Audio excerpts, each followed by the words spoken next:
Yo, what's up guys? This is James with the Impossible channel, and we are looking at some chemtrails done here in South America next to the coastline to avoid this big storm that was coming.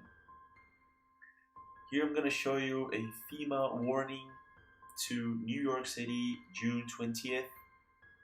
Exactly when I received this video from a fan, from a subscriber. Thank you very much. But this is like South American coastline. They're getting these chemtrails to cool down the temperature, and he was saying that temperature went from 30 degrees to 10 degrees Celsius the same night, the same day, and so there was no storm. So I'm asking this subscriber of ours,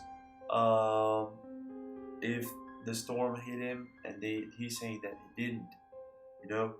So I'm just waiting for the headliners, for the articles to talk about it. I'm just trying to find where the storm is right now.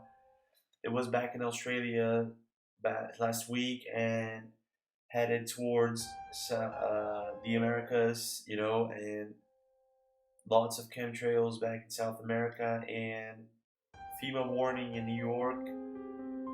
Well, let's stay tuned, guys, and thank you very much for watching. Share this video, it's very important, and see you next time.